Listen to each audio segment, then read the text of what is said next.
Hey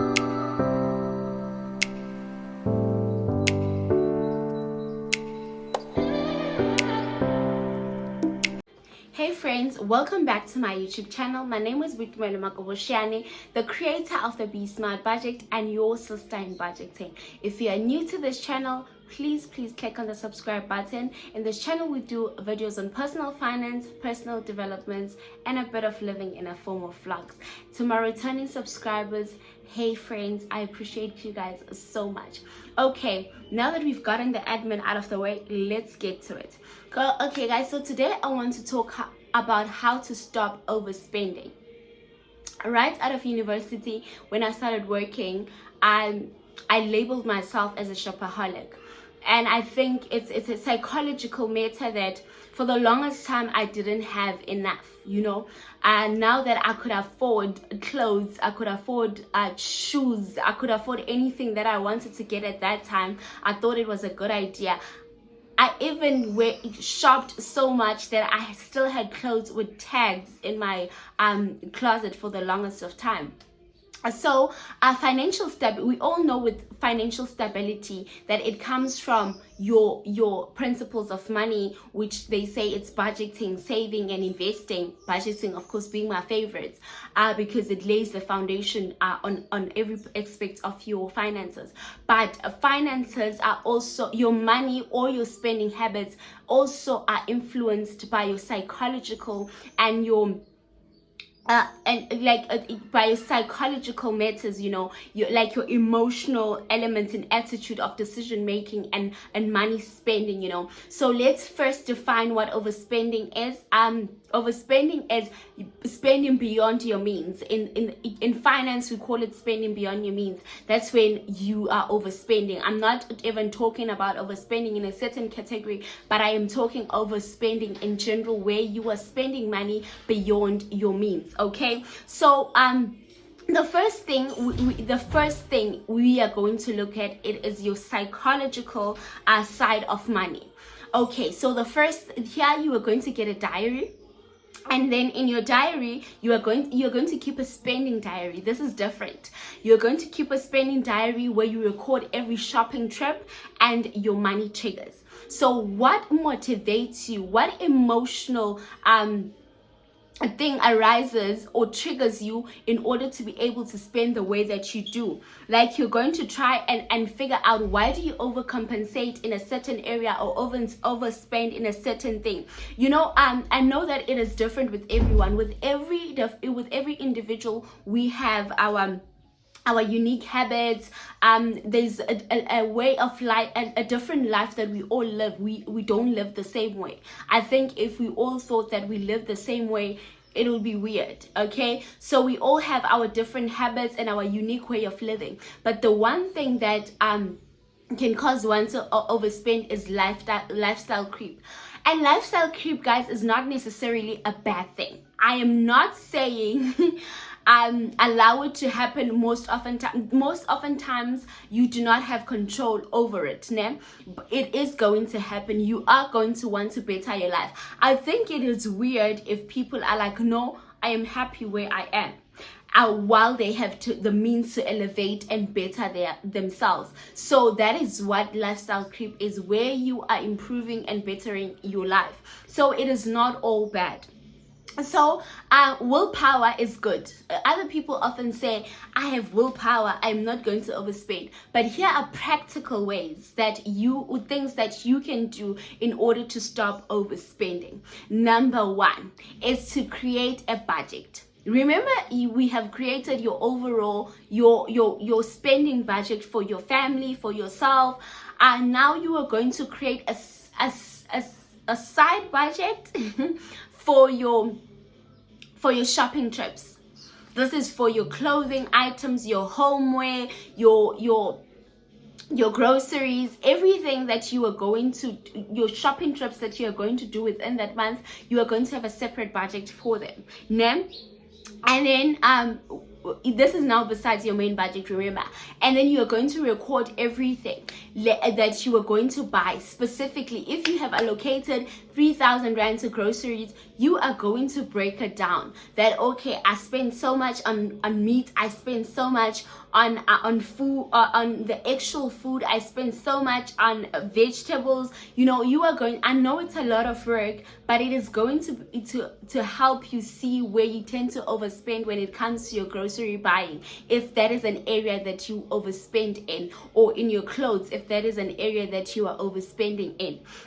And ma'am, please use the envelope system, because when you cannot be trusted with your own money, you are going to have to limit yourself when you go into the store. Try and pay more with cash and stop using the plastic, meaning stop using your cards.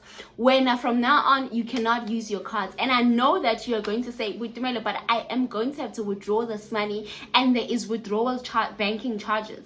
The banking charges that you are going to pay are nothing as compared to how much money you are actually going to overspend at the grocery store if you have your bank card with you. So the 50 rand is better compared to the 500 or even 1,000 rand extra that you are going to pay, because now when you are going out to aisle and buying things at the store. So use the envelope method, where you would draw your cash, you put it in an envelope, and you know that you have a 3,000 rand in your envelope. If that is finished, then honey, okay. And then the other thing is, you are going to plan your purchases with a shopping list. You are now going to smart shop. You're going to shop smarter. You're not going to use a smart shopper card. I remember that thing that was trending on Twitter. Anyway, you're going to shop smart and shop with a goal in mind. That is why you're going to have a shopping list, in order to say, okay, I'm actually going to Woolworths and this is what I'm going to buy, and then go to EG Meats and this is what I'm going to buy, and you know, break everything down in a shopping list and stick to your shopping list. Nothing extra and nothing less. Remember that you have done this shopping list while at home and you saw everything that you need. Okay, and then always anticipate regrets over purchases. So you go there and you think, what if I wake up tomorrow and I regret buying this? And some of the things are not even returnable. So you always try and anticipate regrets all the time before you purchase anything. And then you calculate your spending percentage. How much exactly are you allowed to spend? How much exactly are you able to spend from your income? And you work on that, okay? So let me give you guys a little ad break. Please subscribe. If you haven't subscribed, click on the button, like, comment, and share. And then yeah, okay. And then the other thing you can do is you can impose the 48-hour rule on new purchases. This is going to delay gratification. I dislike impulse buys, especially if I buy things and, as I said, that I didn't anticipate regret. And now I get at home and I do not like the item, and you find that I cannot return it, like your underwear. For example, I think that is the one thing that came to mind. Yeah, like your underwear. So especially especially when regret kicks in and you're like, why on earth did I buy this? But now it's late. You cannot take it back. So that is why it is important to give yourself 48 hours.